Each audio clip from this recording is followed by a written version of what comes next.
Good afternoon, everyone, and welcome to the Society for Scholarly Publishing's Digital Art webinar, Digital Art for Publishers, Strategies for Success. My name is Madeline Donaghy, and I will be your host for this webinar, which will run until 4:30 p.m. Eastern Standard Time. Charles Watkinson, my co-organizer, is also here, and we thank you very much indeed for attending today. We really do hope this will prove to be a very helpful 90 minutes. Most certainly, we encourage you to complete the feedback form that will be emailed to you after this meeting has concluded. Before we start the presentations, I would like to first take a few minutes to tell you the reason why Charles and I decided to join forces and put this session together. Like most of you, we are small society publishers with limited resources.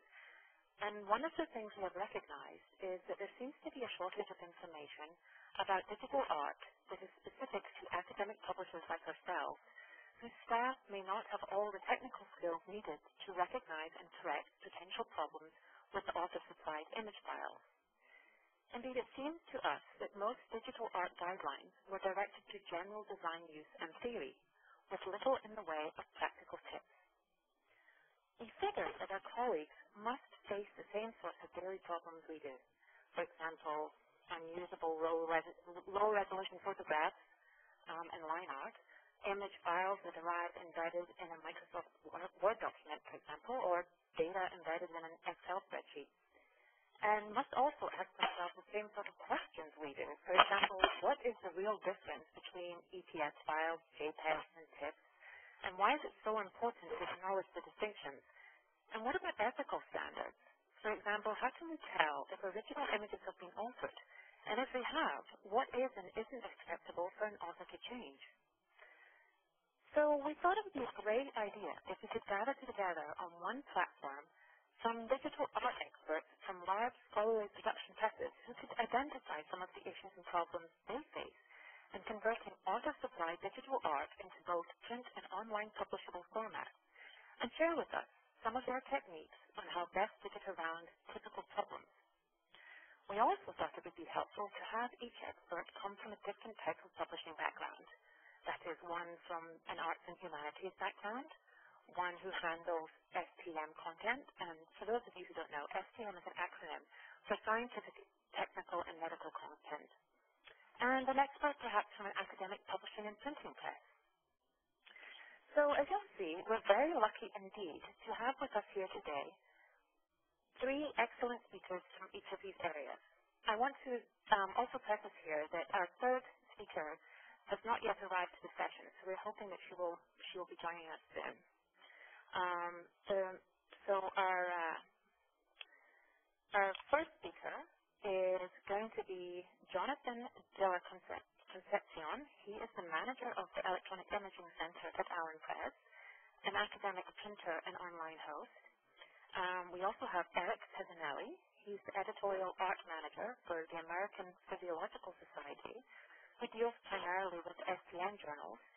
And our third speaker, who we're hoping will show up, is Jill Shimabukuro, who is the design manager and associate design production director at the University of Chicago Press. And Jill deals primarily with arts and humanities-based books. Each of our speakers will discuss, in particular, the importance of digital art guidelines. So if you haven't already done so, please download the URL links to these guidelines that were included in the email that you received with the instructions to access this webinar. These guidelines are also available on the SSP website. So now I'm going to give you a little bit of housekeeping. Each of our speakers will talk for a total of 15 minutes. After each speaker is finished, there will be 5 minutes allotted for 2 to 3 specific questions you may have for that speaker. At the end of the speaker's presentation, so around 4:10, if all goes according to schedule, we'll have 20 minutes for a more general panel discussion. So please do reserve general questions until the end. I would also like to note at this time that this section is being recorded by SST. And also, too, if you have any connection or technical problems during the call, please press *1 to speak with the WebEx operator. So the way the questions will work is this. You can either type your question to me, the host, using the chat feature at the bottom right of your screen, and I will ask it on your behalf. Or, if you prefer, you can ask each speaker the question yourself by pressing *1 on your phone. This alerts the operator that you have a question, and she will unmute your audio. If you choose to use the chat option, please send specific questions for each speaker during or at the end of each presentation. If you prefer to use the *1 option, I would appreciate it if you would please wait until the end of each presentation before dialing. In the general panel discussion, you cannot use either the chat option or the *1 option, and questions will be asked in the order in which they are sent to the operator or to me. So I think I have everything covered. So without further ado, I would now like to introduce you to our first speaker, who is Jonathan de la Concepcion from Allen Press. Good afternoon. My name is Jonathan de la Concepcion, and I just wanted to give you a quick rundown of my history. I have 15 years experience in print. I've been with Allen Press in their Electronic Imaging Center division for about 8 of those years, and I was at a newspaper for 7 years. Today I'm going to be talking about source files for figures that come in, the 5 primary formats that we get. I'll also be talking about the 3 primary problems, or the 3 most prevalent problems that we face when we're processing these figures. The first source file is, and I'm quite sure you're all very aware of this one, is Microsoft Word. Microsoft Word is Microsoft's flagship word processing software. First released in 1983 under the name Multi-Tool Word for Xenix. There were other versions later on through the years for Macintosh, DOS, OS2, and finally Microsoft Windows in 1989. It is a component of the Microsoft Office system. However, it is also sold as a standalone product, and it's included in the Microsoft Word suite. With the 2003 version, the branding was revised to emphasize Word's identity as a component of the Office suite. It is probably the largest portion of the format of files that we receive is in Microsoft Word. Most people tend to have it, so they tend to use it. They'll place their images in it and type in text as necessary for it. The second one would be Microsoft PowerPoint. And they use it, and people tend to use this one for the same reasons that they would with Microsoft Word. Microsoft PowerPoint is a presentation program that was developed by Microsoft OS. It's widely used by business people, educators, students, and trainers, and it's one of the most prevalent forms of persuasion technology. Beginning with Microsoft Office 2003, Microsoft revised this one also to emphasize PowerPoint's identity as a component within the Office suite. Microsoft began calling it Microsoft Office PowerPoint instead of merely Microsoft PowerPoint. The current version is Microsoft Office PowerPoint 2007. And it's become one of the world's most widely used presentation programs. The third is the JPEG, and you'll probably, if you have digital cameras, you'll probably be familiar with this one because it's the format that's widely used for digital cameras. It is a commonly used method of compression for photographic images. The name itself, JPEG, stands for Joint Photographic Experts Group. It's the name of the committee that created the standard. The group was organized in 1986 and issued a standard in 1992 and was approved in 1994 as ISO 10918-1. ISO, by the way, stands for International Organization for Standardization. The fourth format that we get is a TIFF file, which stands for Tagged Image File Format. And it's a file format for storing images, including photographs and line art. It's under the control of Adobe. It was originally created by a company named Aldis for use of what was then called desktop publishing. The TIFF format is widely supported by image manipulation applications, by publishing and page layout applications, by scanning, faxing, word processing, optical character recognition, and other applications. Adobe Systems, which acquired Aldis, now holds the copyright to the TIFF specification. And this tends to be the industry standard in printing.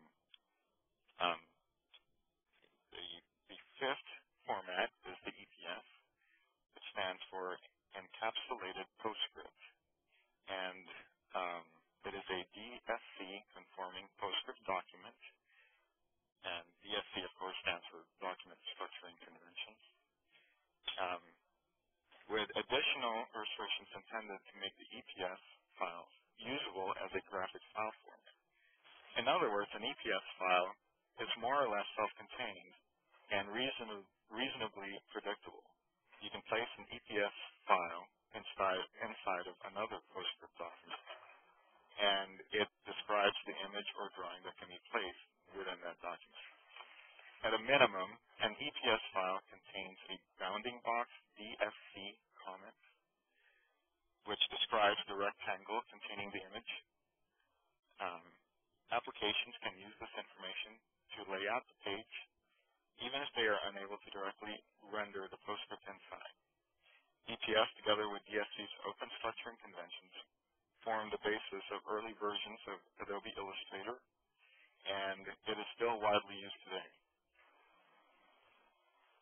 Out of those five, the files that we tend to use as the final format is TIFF and EPS, meaning that we would take Microsoft Word, Microsoft PowerPoint, and JPEG files and convert them to TIFFs and EPSs. Now, when doing so, we tend to run across some sticky situations, and I'll explain three of them to you. The first one is resolution, dealing with maximum output resolution, and also with what can be reported by our pre-sliding software versus what you actually see. The second one is with color shifts, the differences between RGB and CMYK gamuts, along with print output engines, which in certain circles can be called color curving, which changes the way an image looks on the output. The third one would be font conflicts, and if you've ever had to deal with files going between Macs and PCs, you'll know exactly what I'm talking about. Something that not everybody knows about, though, is versioning, and that's when a font, let's say Helvetica, comes to you as version 1.008, and it was originally, or on one other person's computer, it was 1.006, and that alone can cause reflow issues.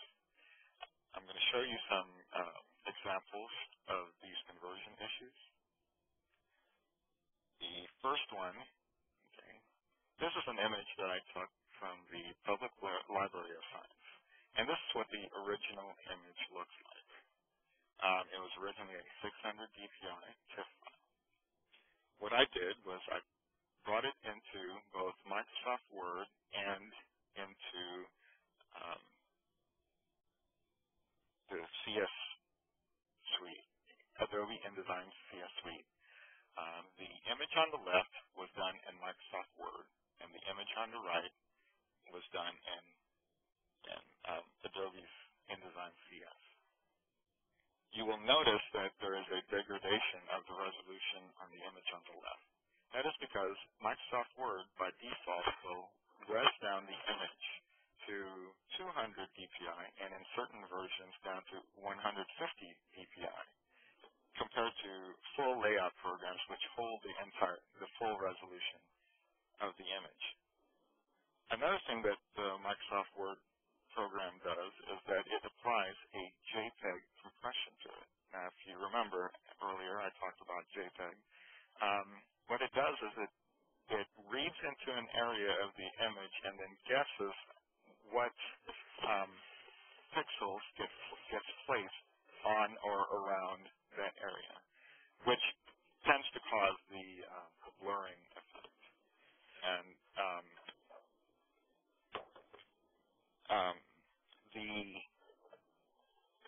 the resolution, so the resolution on the left is 200 dpi, while the image on the right, the resolution remained at 600 dpi. Now, sometimes we will let the customer know that the image has a low resolution, and if they can send us something with a higher resolution. And there are times when they'll make the mistake of taking that same 200 dpi resolution image, and they will bring it into a program like Photoshop, let's say, and resample the image to be a higher resolution image, to 600 dpi. So it comes into our system, still looks like the image to your left. Color shifts. This is a more or less a diagram of colors seen by the naked eye. The blue color, or the blue triangle in the center, is what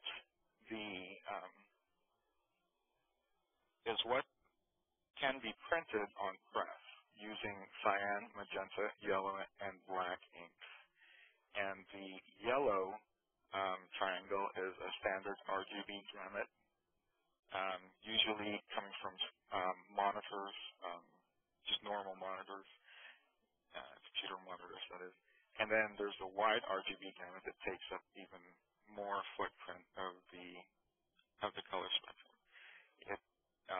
You will notice that the CMYK gamut has a much smaller footprint than the other gamuts. That means that if you have colors inside or outside of the CMYK gamut, and we have to bring it to our presses, we have to convert them to CMYK, so that color will be converted over to a color on the inside of the CMYK gamut. So the colors may not turn out so sharp or so bright. And I have an example of that here.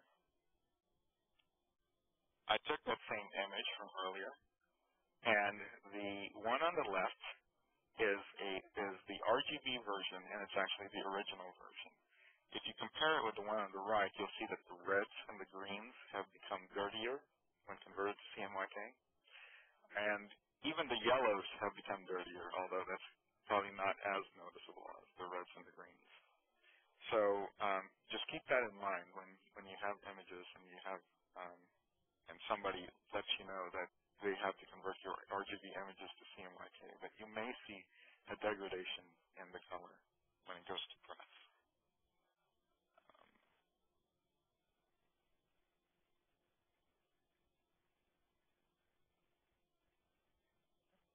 This is an example of what can happen when your print output engines are incorrect or skewed. The image to the left, it's actually Dr. Watson. I volunteered Dr. Watson for this experiment.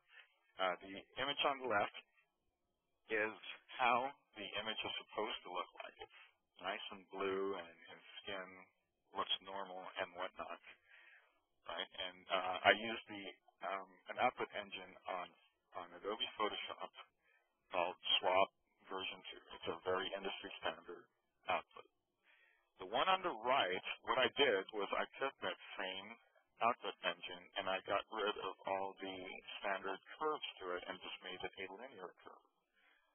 And when output, the image turns purple, red, orange, and just generally discolored. And I mentioned that I did that in Photoshop, but these types of output engines can occur on anything that can produce an output, like a scanner, for instance. When you're scanning something, the output can be skewed depending on the engine, or a RIP platform, or a printer. Whether it's a desktop printer on your desk, or if it's a high-speed printer on a shop floor. And so you have to keep those things in mind when you produce your images for your printer. Because the last thing you want to do is deal with Dr. Watson.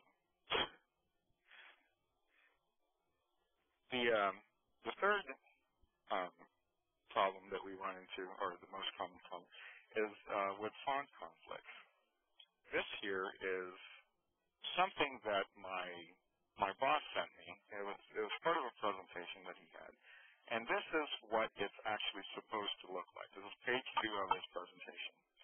And you'll please try to keep in your memory what this thing looks like, and I'll move over to the next page to show you what I received, since I am on a Mac and he is on a PC. You will notice that not only did the font change, but the kerning and leading and size changed also. These are very common problems between the two platforms. It's usually caused because one platform will have default fonts that the other one does not share. For instance, a PC uses Arial for some of its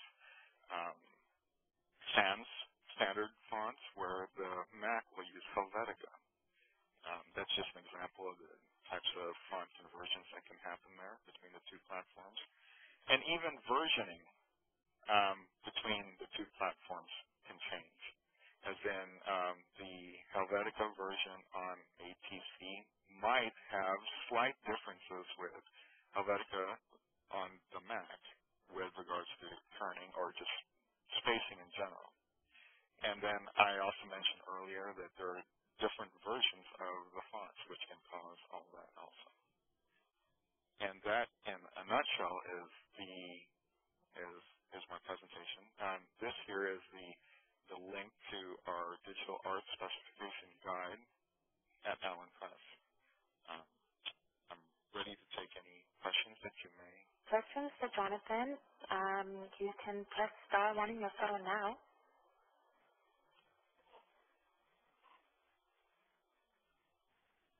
Madeline, this is Charles from the American School of Classical Studies. Could we ask a question?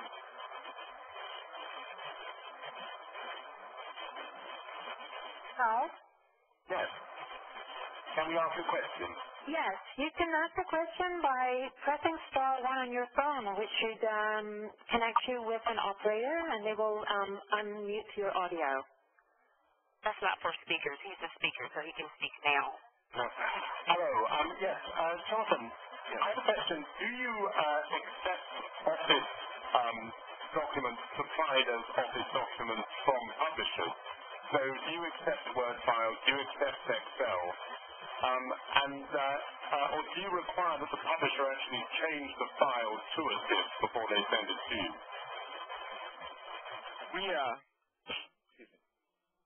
Allen Press has a policy of trying to work with the editors and the authors and the publishers as much as possible. Yes, we do accept Microsoft Word, Microsoft PowerPoint, Excel, and so on, but we always try to give feedback to the publishers to let them know that there may be issues that can arise with that. Generally speaking, we tend to ask them to convert those to PDFs first, since the PDF will hold, or for the most part, if you, at least if you build a PDF correctly, it will hold all the formatting. So when we receive it here, none of those conversions will happen, and we'll see exactly what the image is supposed to look like. Thank you very much. You're welcome. If you have a question from the line of Eileen Kiley. All right. Hi, my name is Jeff Mee from the Materials Research Society in Warrendale, Pennsylvania. Hi, Jonathan. Hello. I have a question about Mac PC interoperability. What tools do you use to ensure compatibility between the two formats? For the most part, we try to keep within the platform that it was sent as. When somebody sends us a Microsoft Word document, for instance, we will assume that it came from a PC, since I think somewhere around 95% of the market is PC-based. So we will run that on a PC and do our conversions there. If we believe that the image was done on a Mac, for instance, TIFF files tend to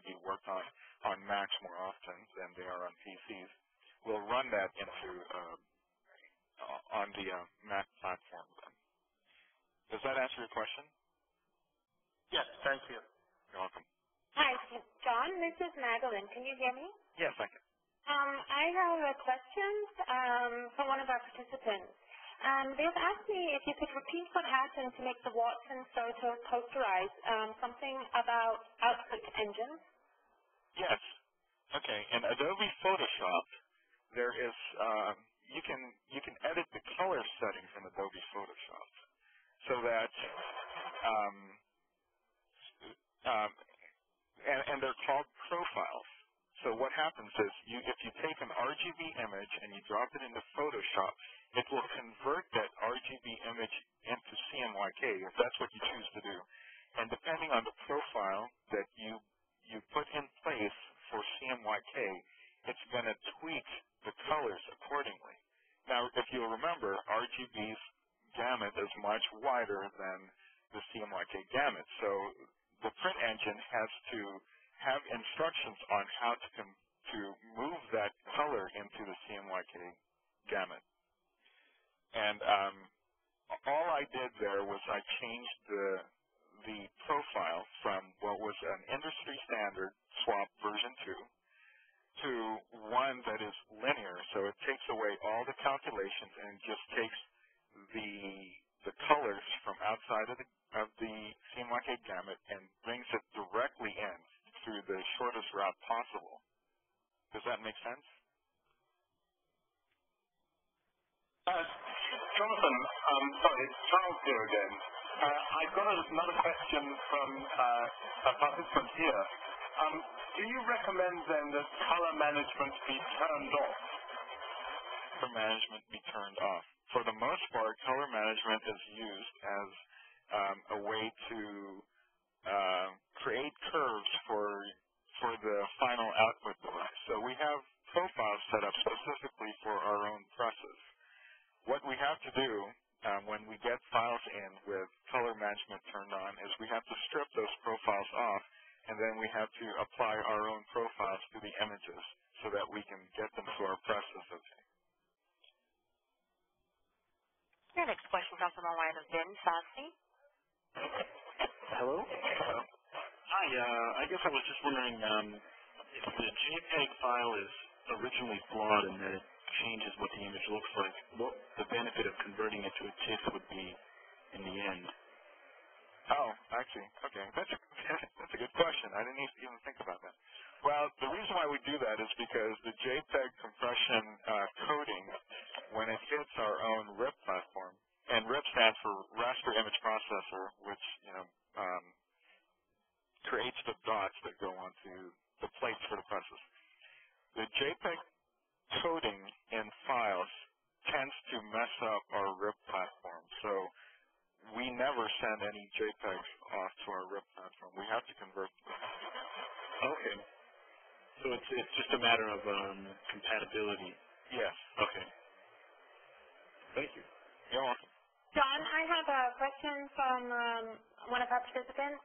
He wants to know, what program do you use to convert the MSW images into a TIFF or EPS, basically an image suitable for reproduction? Okay. Coming from Microsoft Word, what we tend to do is we create a PostScript file off of it using the print routine and not necessarily the create PDF routine in Microsoft Word. That way we bypass all the default settings in Microsoft Word. We can then dictate what resolution will come out of it, right? So we get a full-size PostScript file out of the Microsoft Word document, which we can then distill in Acrobat Distiller, which makes a PDF, and from there we drop it into Photoshop to make the TIFF. Madeline, could we have used our position to ask a final question to Jonathan before moving on? Would that be okay? It'd be fine, Charles. Okay, so we have our colleague Mary Jane Devender, our print designer, who's just going to ask the question. She's just going to come over to the phone. Okay. Hi, Jonathan. I'd just like to something rather provocative lately from Tracy Ryan, who's the art director from the Graphic Arts Technical Foundation. Yes. And she's making the argument that really we as designers now should be sending over RGB files to our printers and not CMYK images, because we could actually do a better job color correcting and adjusting for docking and the paper if you actually receive this RGB first. Can you respond to that? Do you think this is a good idea or not? I personally do not think that's a good idea, simply because depending on how we convert from RGB to CMYK, we can see a lot of distortion in the color. Now, we do have some workflows here at Allen Press where we ask customers to send in RGB files, and that's because their primary output is the web, where their articles get placed onto websites that it's not. So we tend to stick with RGB there, and the secondary output is the presses, and they're not too concerned about how accurate the color is going to the presses. That is pretty interesting that somebody would say that they can curve color a lot better on RGB. Generally speaking, when you want to do real color curving, you don't want to use RGB or CMYK. You want to use lab instead, which stands for light, and then AB, which stands for an axis on the light spectrum. I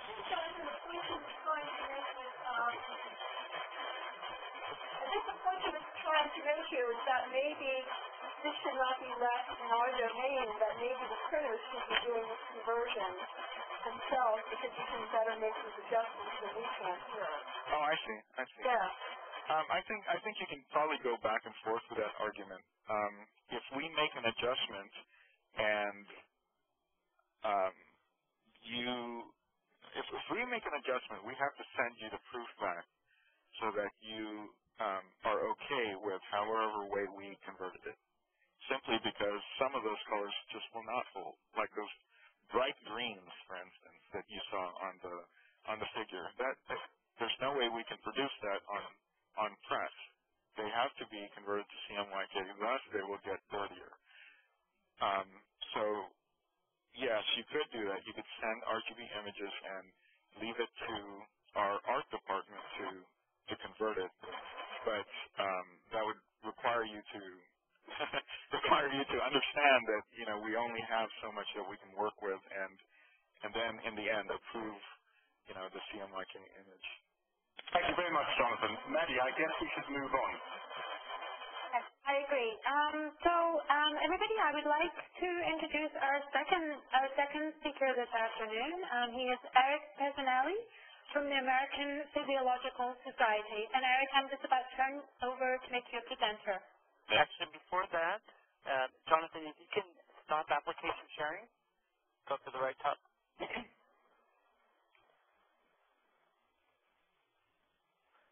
Okay, now, Madeline, if you will give Eric presenter control.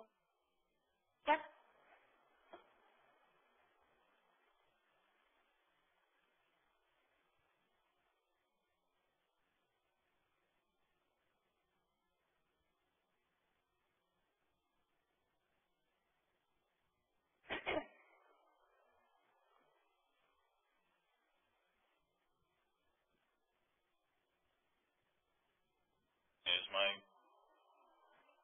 How will I know when I'm sharing?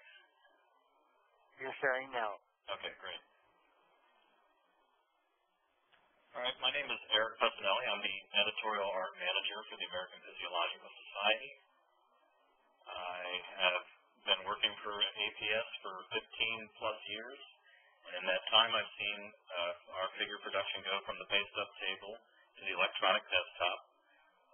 APS is a non-profit STM publisher of 14 scholarly journals covering all aspects of physiology. Founded in 1887, and approximately 10,500 members who all have doctoral degrees in physiology and/or medicine, which of course makes them all experts in digital art. The APS art department deals with approximately 30,000 figures per year. We are using all digital workflows from submission to final publication. We are now requiring that our authors upload ask for publication quality images, and by doing this, we're able to start the publication process as soon as the manuscript is accepted for publication. We recently are fine-tuning an article-based workflow, and this means an even quicker turnaround to figures is necessary to keep feeding work into the editorial pools to keep all 14 journals moving. One benefit of this that we have seen already is that we've reduced our time from acceptance to publication from approximately 5 months down to 2.5 just in a matter of the last 6 months or so. All of these systems and procedures are greatly impacted by digital art problems. What are the major issues that APS encounters with digital art? Mainly their figure quality, more recently figure manipulation, and the last one, figure instruction. It's a problem, but it's also a solution, all in one. So even with all our efforts as far as instructions and education, on any given day or week, 35 to 45% of our accepted figure files still fail our standards for print publication. When this happens, the art department staff has to pull articles from production and contact our authors for new files, and getting these new files can take anywhere from hours to weeks depending on the author's availability and abilities to produce production quality files.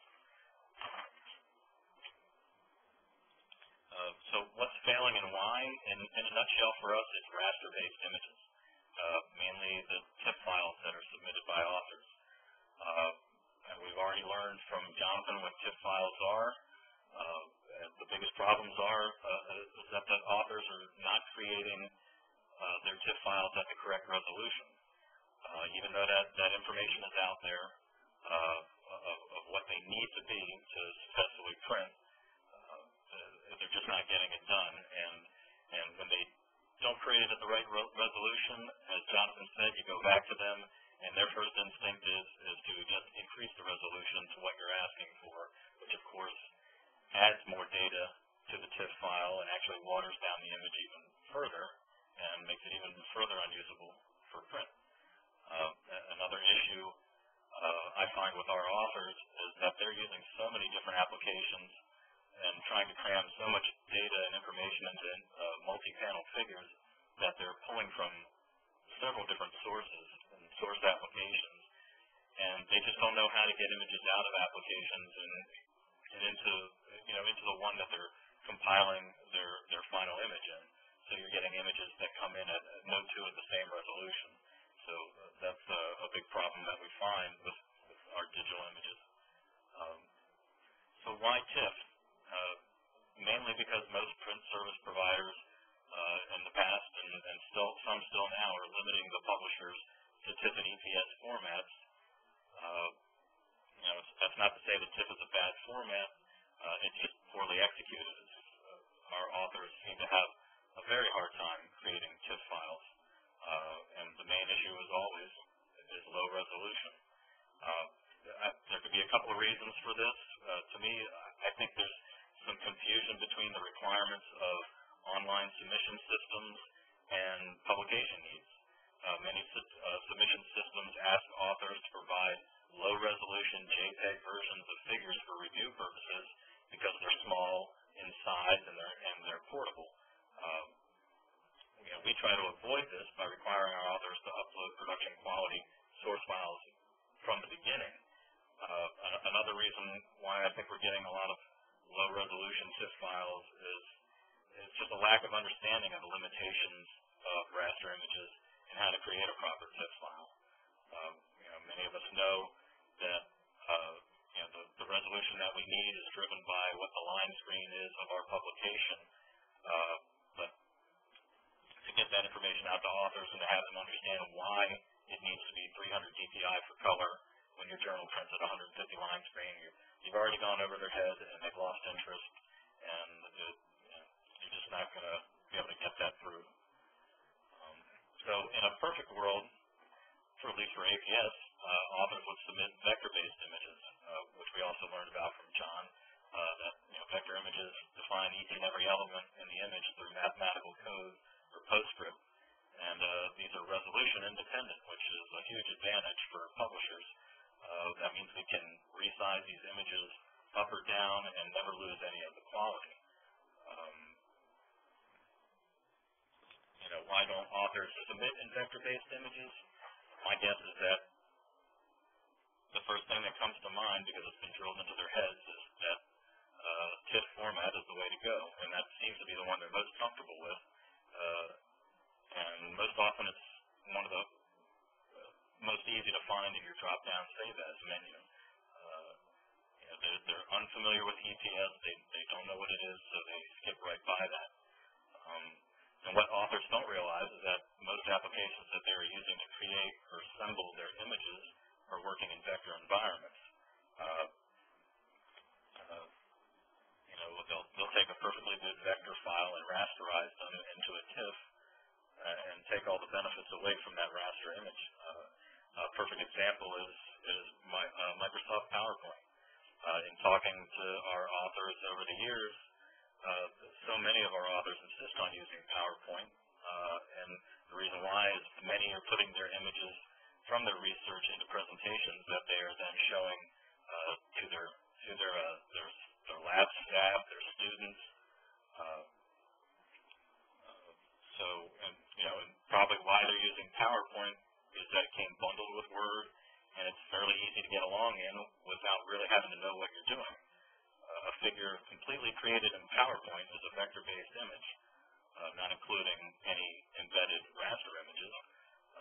So an author will then save that vector image in TIFF format, and unfortunately, since PowerPoint is a screen-based presentation system, it really rasterizes down your images, anywhere from 72 to 96 DPI. So those images, once saved as a TIFF, are no longer any good for print publication. So raster versus vector, we kind of saw some of this in John's presentation. What I've done is taken a vector image and rasterized it at 3 different levels, 300 DPI, 150, and 72. So the version on the left obviously is vector, and the version on the right is 300 DPI. I can zoom in on a vector image as far as this application will go, and my text will always be crystal clear and sharp. Same can't be said for, I don't think this is quite the accurate representation of 300 DPI once I made the PDF, but you get the idea of the degradation of a figure as you go down in resolution of a raster-based image. So, figure quality solution. Is there a single file solution? Well, it's not a perfect one, but APS decided that Adobe Acrobat PDF format was pretty close. And the reasons why is that it eliminates software and hardware incompatibility issues between our authors and APS. It maintains design integrity to ensure what the author sends is what is received. Not 100% accurate, but it's much better than we anticipated. The image quality is resolution independent. As long as the authors have properly made their PDFs from their original file, from the original application, it couldn't be easier. Most authors already have Acrobat. Most authors are making PDFs every day, so they're very familiar with it. And many are surprised when we switched over to Acrobat PDF as a file format. We got a lot of positive feedback from our authors. What we were finding is when the APS staff discovered low resolution raster images, they would immediately send an email out to the author describing the issue and providing instructions for creating higher resolution PDFs, and 80% of the time we received back usable vector PDF files. The other 20% usually needed more hand-holding, so you have to call them on the phone and talk them through it or teach them how to use their own software. And then there's that less than 1% that are just lost causes, and you make the best of it and push them on through. Another big benefit to APS making PDF the preferred format is that we have a lot more control over the editing of figures. For some smaller publishers who don't have art departments, I think PDF could still be a good possible way to go. You don't necessarily have to have an art department. If you can give your authors good enough instructions on how to make a quality PDF file, then Acrobat will allow you to resave those PDF files as either a TIFF or an EPS, and with a lot more control than some of the other applications out there have. It's as simple as doing a save as, choosing, say, TIFF as your file type, and going into settings. Right here you can choose whatever color space is necessary and whatever resolution you need. And then save those files as either TIFF or EPS, and then you can pass them on to your print service provider. Like I said, not 100% the best way, but it's worked pretty well for us so far. Another problem that we have been running into, or at least could be a problem that's always been there, but now certainly more noticeable, that publishers have moved into digital workflows. But the act of manipulating photographs has probably been around as long as images have been captured. An example here from the Soviet Union. One day you were in favor with Lenin, and the next day maybe not. And it was probably easier to take you out of public life than public records, but nonetheless you were removed. The ability to adjust or modify digital images in applications such as Photoshop have been around for at least 10 years, but in the past, paper workflows made it difficult to discover any unethical figure manipulation. Now with digital workflows, files are more accessible to art departments, editors, reviewers who, armed with the same tools, can reveal manipulations once hidden in paper workflows. So how do we prevent figure manipulation? You have to define a policy, which, depending on who's defining it, we had to work very closely with our publications committee. We also looked out into the publishing world to see what other people were doing. And then once you define a policy, it's educating your users and authors about what is acceptable and unacceptable manipulation. Since this issue came to the forefront over the last 5 years, most STM publishers have adopted similar policies regarding manipulation of figures. And once established, they had to get this information out to their authors and user base. So what is unacceptable figure manipulation? Many scientific publishers are adopting guidelines that seem to break down into 3 categories: improper editing, improper grouping, and improper adjustment.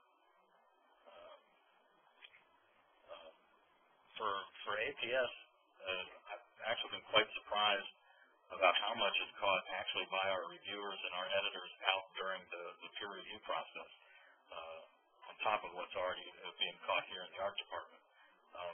So improper editing kind of breaks down that authors should not move, remove, introduce, obscure, or enhance any specific feature within an image. Images should appear as captured in the lab. Many of the manipulations that fall into this category are merely misunderstandings of what is acceptable. We have found on many occasions that authors have been simply cleaning up their images, removing dirt and other extraneous matter that they feel might detract from the image quality. Obviously they want it to look as best as possible for publication, but what they don't understand is that they might actually be depriving a reader from seeing information that is often hidden in the primary data. And what they also don't understand that if you're, why it's wrong to touch up images, it's because if you misrepresent your data, you're deceiving your colleagues. Improper grouping comes down to taking parts from different gels, fields, or exposures and grouping them or rearranging them. If you're going to do something like that, they need to be, you need to use dividing lines to indicate these changes, and you need to disclose this new arrangement in your figure legends. And that's, even if the arrangement is from the same capture, the rearrangement still needs to be disclosed in the legend. When a reader looks at a single micrograph in a figure, again, they're assuming that what they're looking at is a single micrograph. By combining images from separate microscopic fields into a single micrograph, without dividing lines and without disclosure, it could be construed as misrepresentation of your data. And finally, improper adjustment. That authors should not adjust the contrast, color balance, or brightness unless applied to the entire figure. And the adjustment does not obscure, eliminate, or misrepresent the originally captured information. And then all the adjustments should be disclosed in the figure legend. There are instances where individual elements of a photograph have been enhanced to give them more importance than originally captured.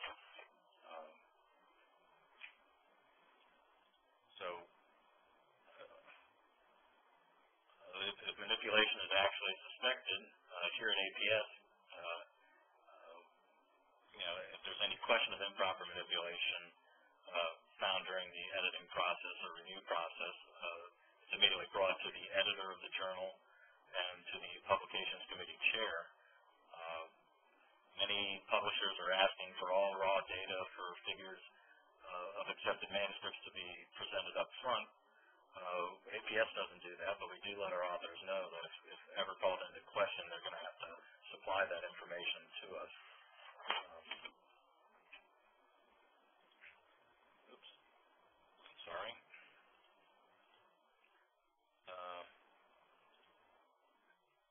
So it really comes down to education of the authors and future authors.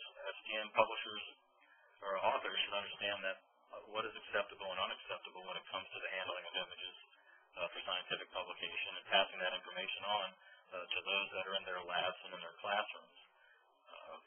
They really need to get the idea out there that the ethics of presenting true data should be a part of the scientific training. So possibly something that hasn't been discussed in the classroom up until now, but hopefully it is.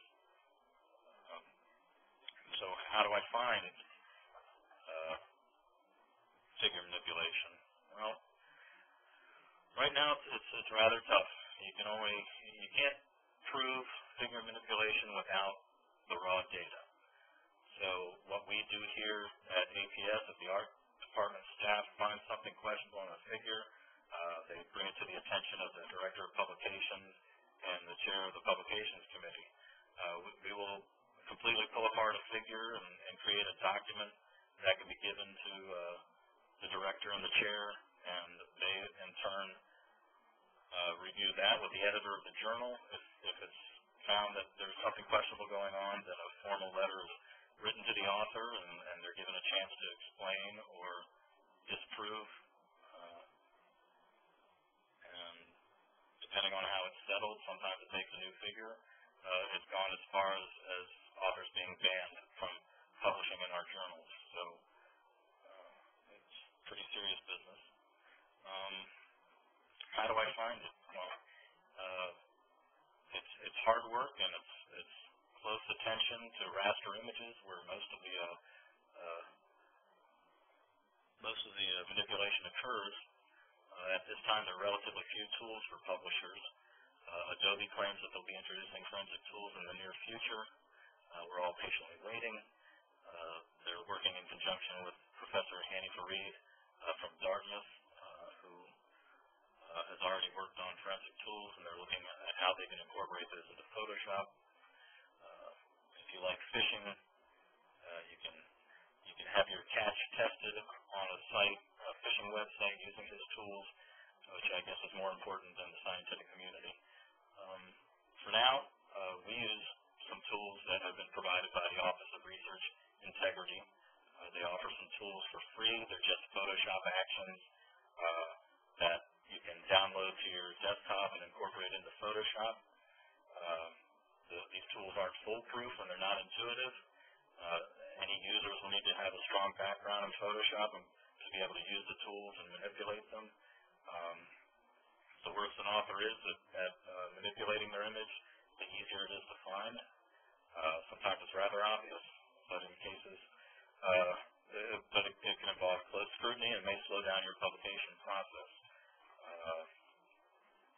We've been lucky here that, well, I don't know that we've been lucky, but I can just say that all instances of manipulation that have been caught here at APS have been caught during our usual editing process. So figure instructions.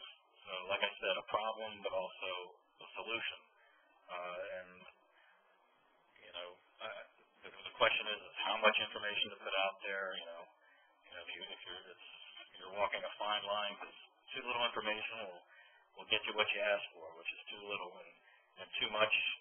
My feeling is that authors will only read so much if they read it at all, and they're only going to skim the information that you've compiled to help whenever you can. You don't want to go over their head too quickly. Let them go after the information that they need. And your figure instructions need to be a living document. They need to change as often as the publishing environment does. Your authors need to know that they should check back at the instructions for the next time they submit. And every time you make a breakthrough in your process, it needs to be reflected in your instructions.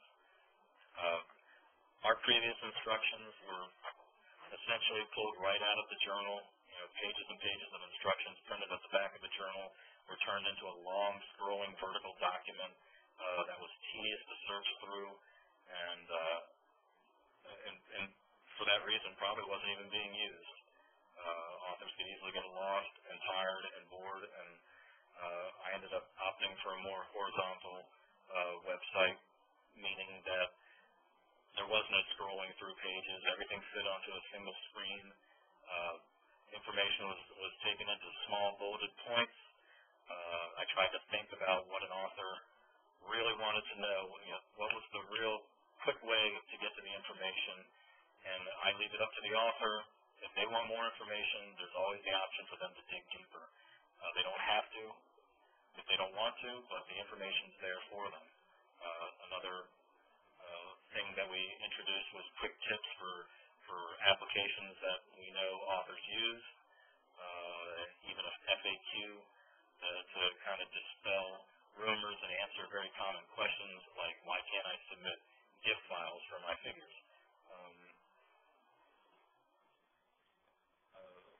All the most important information is up front in very direct, to-the-point sentences.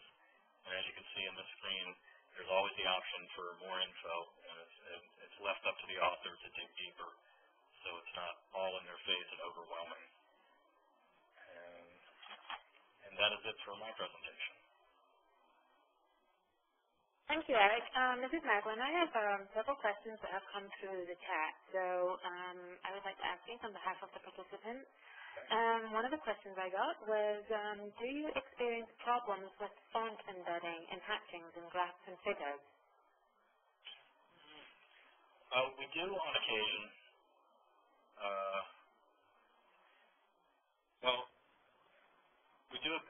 We're aiming at PDF for our preferred format. Because we have an art department, we are able to offer more formats to our authors. I don't really have too many problems with fonts with PDFs. It's usually, as Jonathan said, it's PowerPoint files, and I believe that come from Mac users. And we've found workarounds where, typically when we get a PowerPoint file, we do what Alan Press does. We'll make that into either a PostScript file or typically a PDF file, and open that PDF up in Illustrator. And if we find that we have font issues, our usual issue is the font doesn't come in and it's all been replaced by question marks. We found that if we open that PDF up in Acrobat, it opens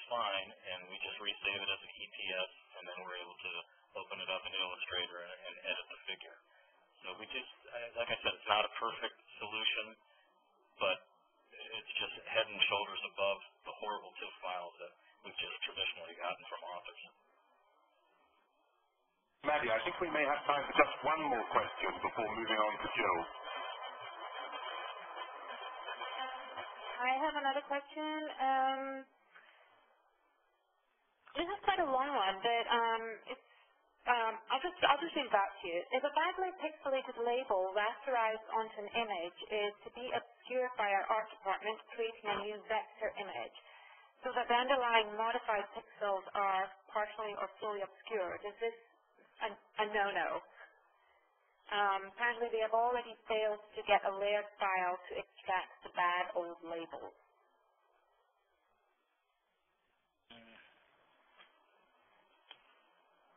Well, I'm not exactly sure what's going on there. That may be one where we put you directly in touch with Eric Polsinelli, whoever asked that one. So, to Jill talk. So everybody, I'd like to introduce our third speaker and final speaker today. And this is Jill Shimabukuro.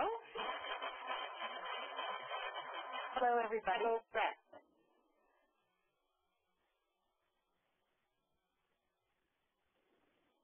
Hi, Jill. And to pull up your presentation, go to Share Presentation or Document. Okay.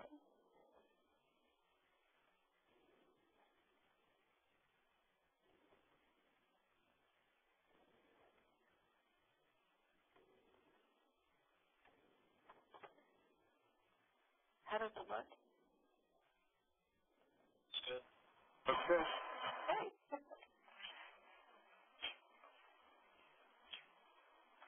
Well, hello, everybody.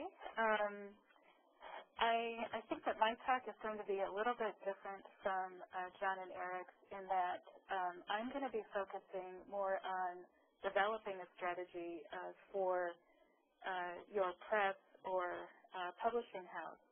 I think that both John and Eric gave a lot of information about the sorts of difficulties you can encounter with digital art and all the different forms that it arrives and some of the challenges that we all face in trying to make them usable in our print publications.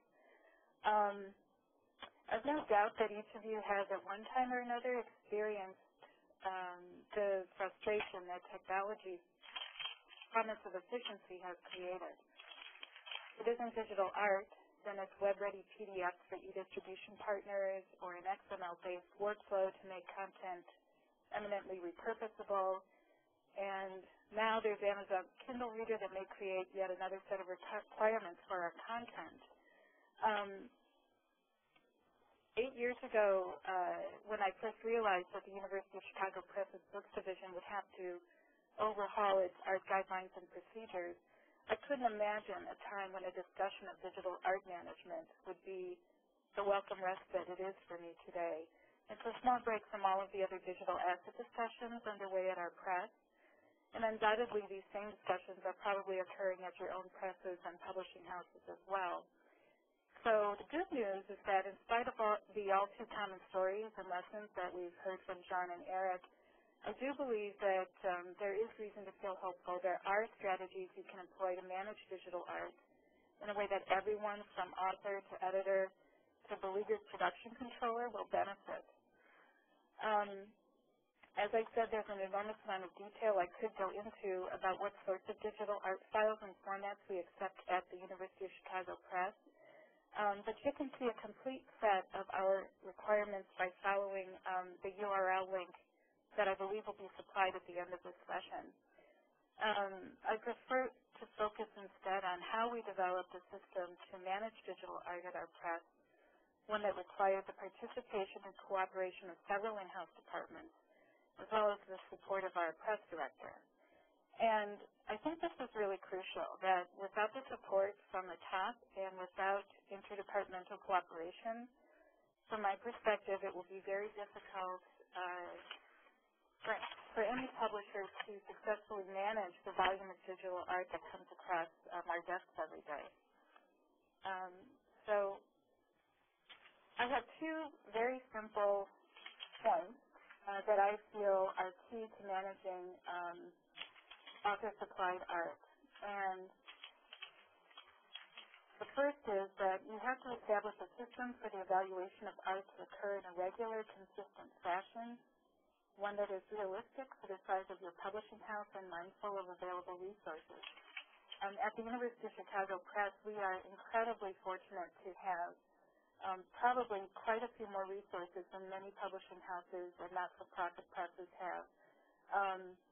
In our design and production department in the books division, we have several designers, several production controllers, and we have individuals whose responsibility it is to oversee the technical aspects of our art. Presses that do not have these resources will obviously have to, come up with ways to simply track art and evaluate it and possibly take advantage of relationships with vendors to help you process everything that comes across your desk. The second point is that it's very important to develop a set of instructions that can advise the author or those responsible for securing the art. Typically, those are the acquisitions editors in a book publishing house. Educating them on what must occur to get the best digital art possible. And you'll notice that I placed the word digital in parentheses because I want to emphasize that I think it's important first to develop a strategy for evaluating all art that comes in, whether it's digital or hard copy art, before focusing on digital art requirements, because I think that there are a lot of things that can apply to both hard copy art programs and digital art programs. So I'd like to give you a little information about the University of Chicago Press Books Division, where I currently work. We have 15 acquisitions editors who acquire in nearly every subject area and discipline. And these editors are the liaison between our authors and the rest of us at the press. And as such, editors ultimately are responsible for securing acceptable art for us. And we have a publication program of approximately 250 titles per year, of which a fair percentage is heavily illustrated art books, architecture books, science books, and reference titles. We have a process for transmitting new projects that has been developed and perfected over the years. Approximately twice a month, a transmittal meeting is held at which anywhere from 5 to 20 new projects are launched. And my role in the transmittal process is to evaluate the final manuscript on behalf of the design and production department, and this includes confirming that the art program is in order. And by art program, I mean the artwork itself, whether it's reflective, hard copy, or digital. And I also have to make sure that there is an illustration log that lists each piece of art that's in the art program.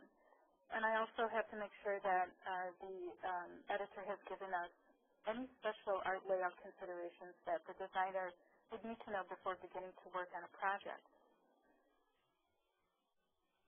This is a little snapshot of a portion of the transmittal form that we get from our acquisitions group. And in red, you'll see they have summarized the number of different types of art that will be in this particular book. You'll notice, too, that it does not indicate whether to look at to determine how many pieces should be represented in the manuscript materials. What you have here is an example of our illustration log. It's very simple. It's prepared using Microsoft Excel. And in each column, you will see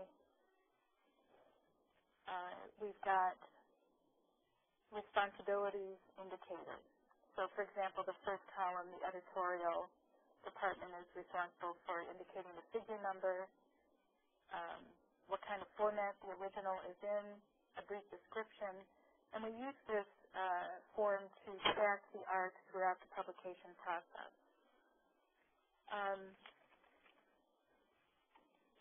So up until this point, this is the point at transmittal. The process is pretty straightforward. We've got good documentation and materials to convey what's needed for the project. But unfortunately, we found several years ago that with the introduction of digital art into the art programs that these materials were not sufficient. And so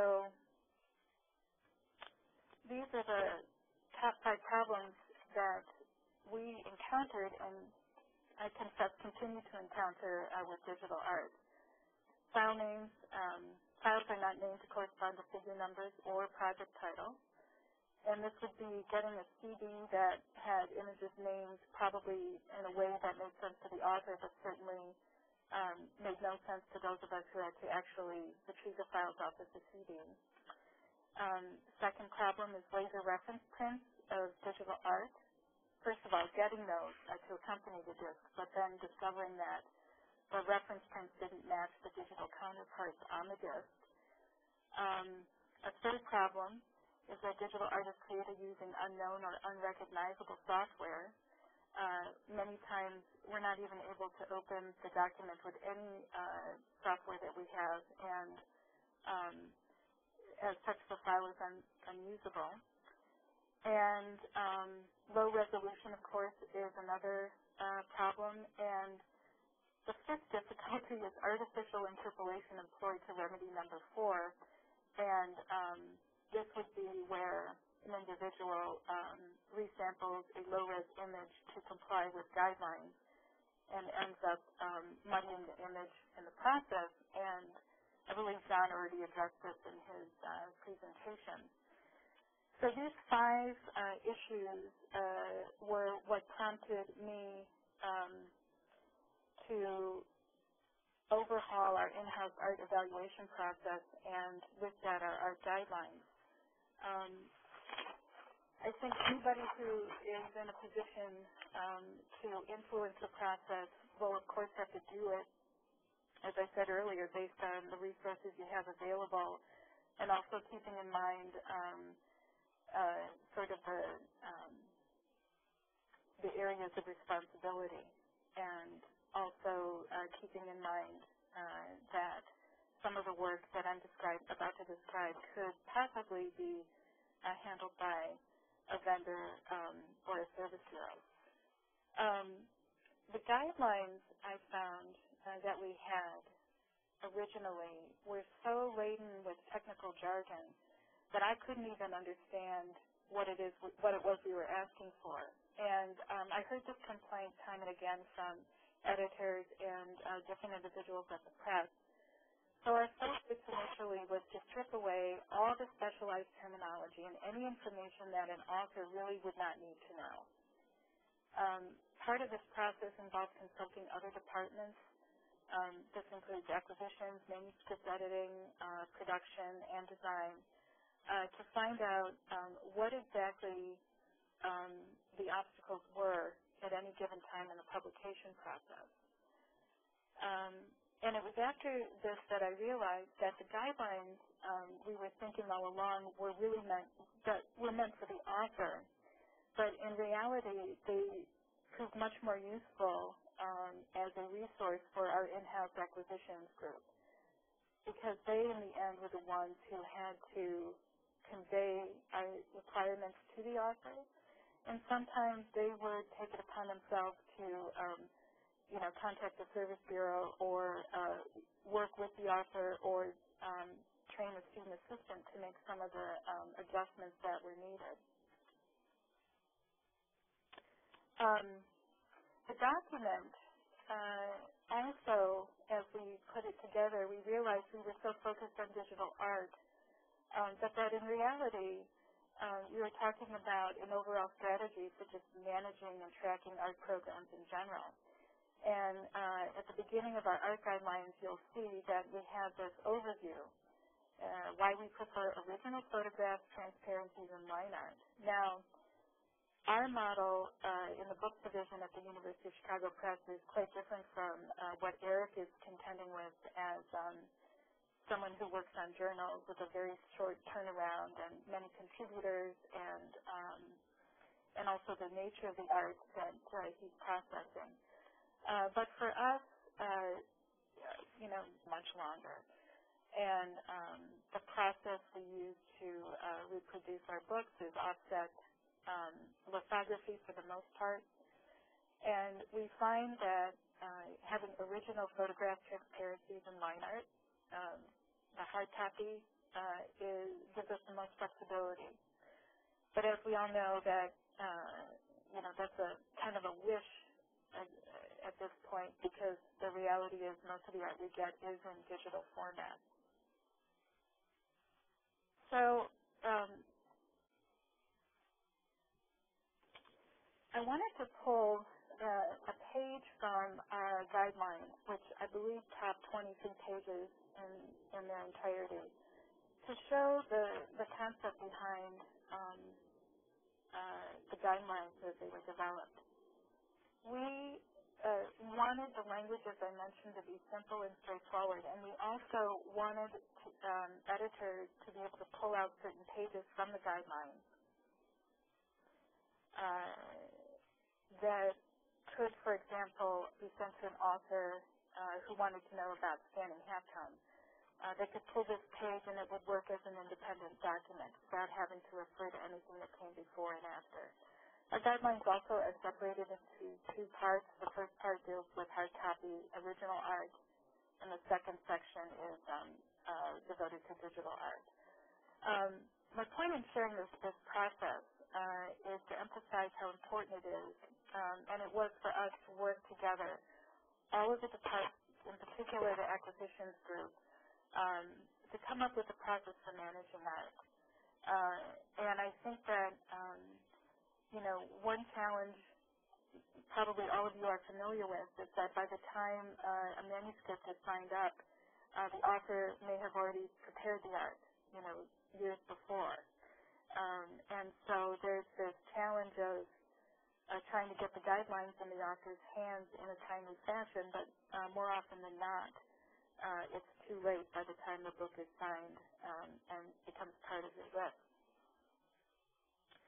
So our current process right now is there are two individuals in the design and production department who evaluate every piece of art that comes in to this department, whether it's hard copy or digital. And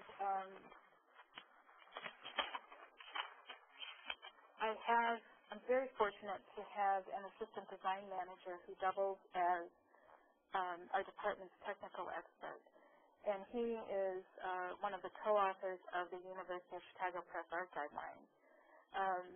And there is a second individual who devotes half her time to evaluating art, and on rare occasions she will mend or doctor art. And we found somebody who has the experience and training to do so. I mean, she's a photographer. When they complete their evaluations of the art, they enter their files into a FileMaker database, which we developed specifically to track art, and that is accessible to everybody who is working on the book, so that at any given time they can determine what the status of the art is. And the pre-transmittal review form that's on the screen right now has basic information about the project, a breakdown of the number of pieces in the art program. You can see in the pre-transmittal digital art review box, the reviewer gave information about some of the problems with the art. And this form must accompany art that goes to a designer. And if a designer in Chicago, they're the ones who manage the art programs. If they do not receive this form with artwork, then they do not consider it approved. So this pre-transmittal review is given immediately to the acquisitions editor so that they can work on getting viable alternatives to problematic art.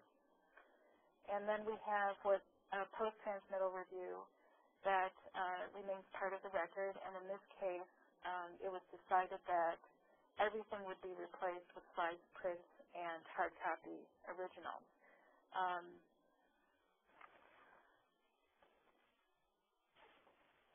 So I think that the lesson here is that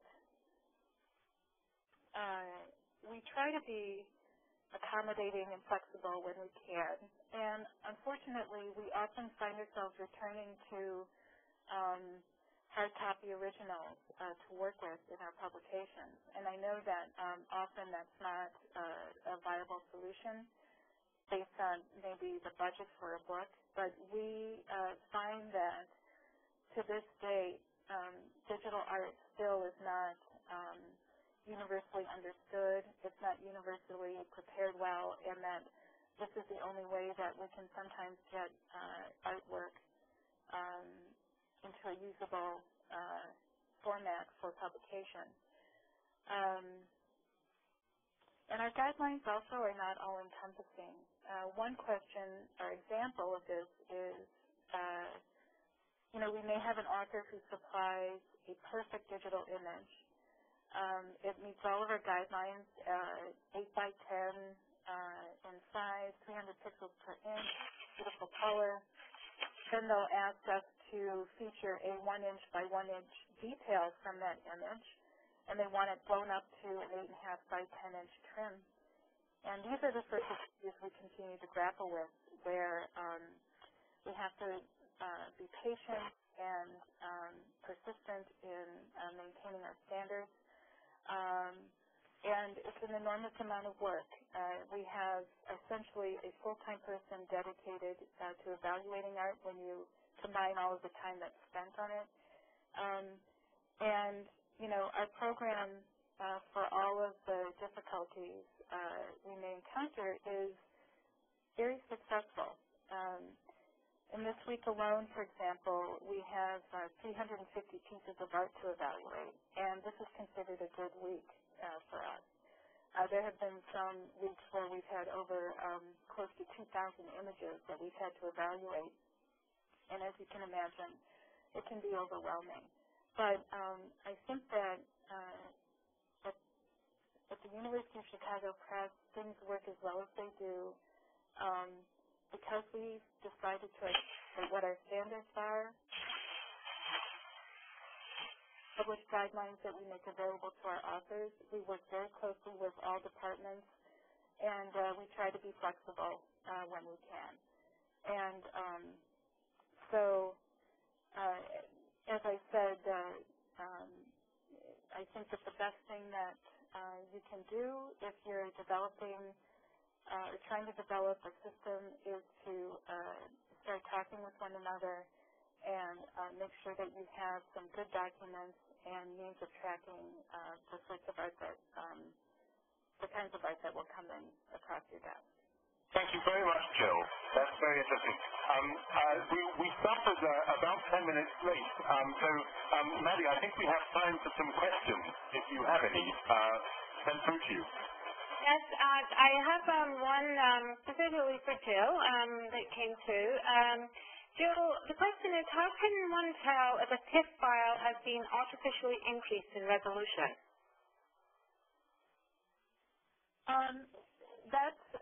That I think is an example of something that does take a little bit of training, but you simply have to, what we do is we will enlarge the image on screen and take a look at the effect of the artificial interpolation. And in fact, in our guidelines, we show an example of the degradation of the image, where you get a blurriness and almost a blotchiness to the image dot.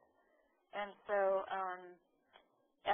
and I think if you look, right now I have a slide up, and you can see we've got the printed halftone in the upper left-hand corner, and in the lower right-hand corner, I think, even though this is showing an image that's screen, you can see the difference in quality, and that's the sort of thing that will happen if there's interpolation occurring, because essentially the dot, the information that's being that's missing is being automatically added by the program.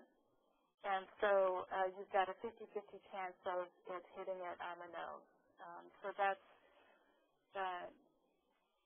kind of a convoluted answer to the question, but it does require a certain amount of experience. Great. I also have one other question, Jill. I have a participant asking if the pre- and post-transmittal review pages were available in a version of FileMaker, or was this something that you customized in-house? No, this is something we customized in-house, and I'd say that this was our fourth or fifth attempt. We developed something in FileMaker, and, after you use it for 6 months, you realize that you may need an extra field, or you may want it to be a little more appropriate for the sorts of work you're creating. But all of the fields, you'll notice that there are arrows at the top and bottom. They're scrollable. So you can be as expansive if you want to be in your comments about the art. Okay. I have one more question. Charles, do we still have a bit of time? We've got about 5 minutes, and questions from the other speakers are welcome as well.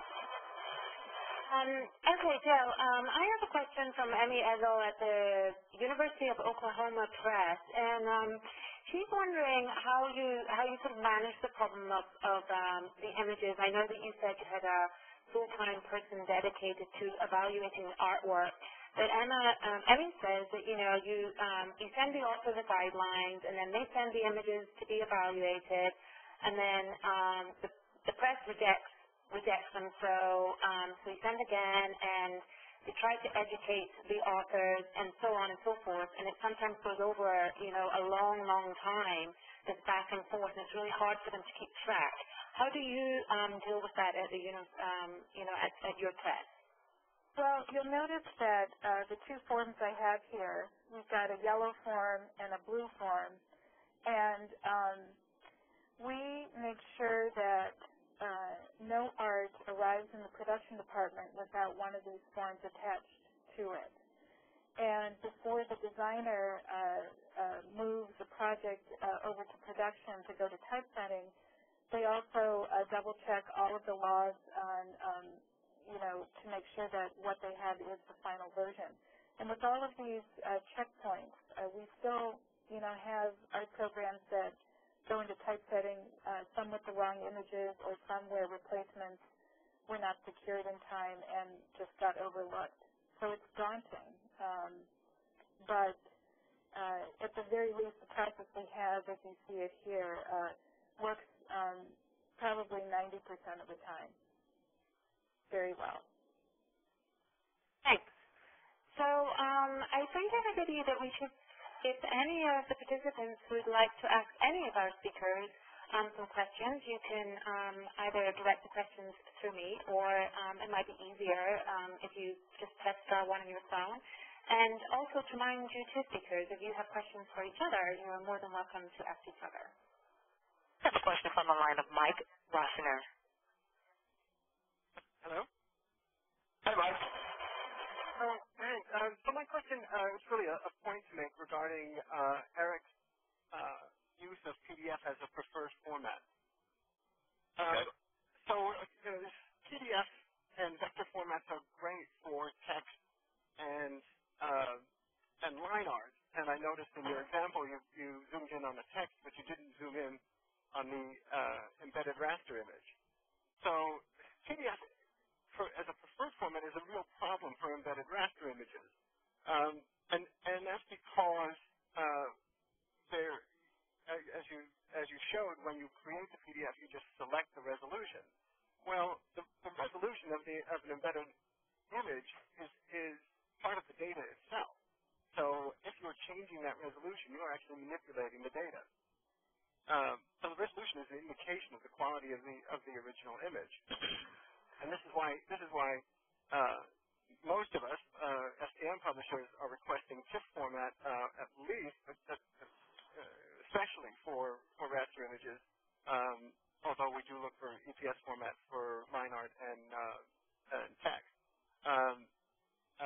The beauty of TIFF is that it preserves the pixel structure of the original image. whereas any adjustment in resolution in creating a PDF, and usually the downsizing is usually JPEG compression, will affect and sometimes really destroy the original pixel structure of the image. Yeah, well, you know, in our complete instructions, I mean, I didn't get into it in a 15-minute talk, but we are asking. I mean, we understand that vector images can contain embedded raster images. You know, that doesn't preclude an author from still not handling their raster images properly, supplying at the right resolution, even within a embedded image. And our instructions for authors we actually supply job options for our authors to download from our website that does a minimal amount of downsampling. You know, it shouldn't downsample the images hardly any if they're providing at the right resolution.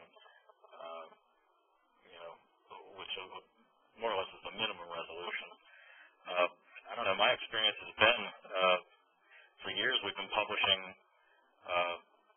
extremely low resolution embedded images in our figures that were perfectly fine when they left the author's lab, and they didn't complain about it. We haven't gotten any complaints about it since switching to PDF. So one thing that providing those job options also does is it kind of standardizes the quality of the figures that we're getting from authors, or as opposed to in the past we've been all over the place. Like I said, it's not perfect, but by artificially standardizing those, what you're doing is artificially standardizing non-standard images. So you are actually manipulating their data. Yeah, perhaps. Yeah, just something to keep in mind when creating PDF. The other point is that, you know, I've found it virtually impossible to get authors to properly apply job options. Or to get them to do anything. Right, but especially things like job options. Yeah. Thanks. Maddie, do we have one more question? Well, I had a couple of questions that came through, you know, throughout the speakers about conversion, and so what each of the speakers, what software packages that are used for conversion of the images. John, perhaps as a printer and online host, what software packages do you use? And that might lead into a question that I'm particularly interested in is about pre-flight and, you know, how useful are pre-flight tools? Pre-flight and also pro-flight, these ones where the authors will upload the image themselves and get a report on whether it's acceptable. Okay. Well, we'll start with the software package. We use the Adobe Creative Suite, which includes Photoshop, Illustrator, Acrobat, and InDesign. Those work very well, and they tend to be industry standard, as in most printers will have a version of those. The pre-flight software that we use for PDFs is called Pitstop, and that is an appendage of, or not appendage, I'm sorry. It's an addition to Adobe Acrobat. It's something that you can install that becomes part of Adobe Acrobat, and you can check for font embedding, color gamuts, resolution, and whatnot inside of a PDF, and it works very, very well. For layout files like a Port file or an InDesign file or something like that, we use Flight Check. I'm not sure how, or if there are too many people who are aware of that one, but you pretty much drop it, or you set up settings in it to check for certain things, and you give it parameters. Let's say it'll flag for a resolution under 200 dpi, and so on. So you throw your file into it, and then it produces a report that gives you line item descriptions of what got flagged. Okay. We also have a what's called Alan Verisig, which is a web-based application that you can drop files into. The thing about that one, and that one's free, by the way. I mean, we don't charge for that, and anybody can use it. The thing about that one, though, is it's very basic. It doesn't give you direct feedback. Like, it'll tell you that there's a low-resolution image, but it won't tell you which one is low resolution. It just gives you a very basic report. Thank you. Maddie, I think maybe people need to go back to their daily lives. We've kept them long enough. Maybe we should just point out that the URLs for all these digital art guidelines are on the SST website, or ssdnet.org. So just click on the description of this session and you will be able to download those. Otherwise, Maddie, I'll just hand it back over to you. Yeah, I agree with you, Charles. I think that we're sort of getting toward the end of the day. So I would just like to thank everybody again for attending this seminar. I do and just to remind you too to please complete the feedback form that will be emailed to you after the meeting, because it really helps us in deciding on future events, that sort of thing. So that would be great. So thank you very much, everybody, and thank you, John, Jill, and Eric. It was a real pleasure. Thank you. Thank you.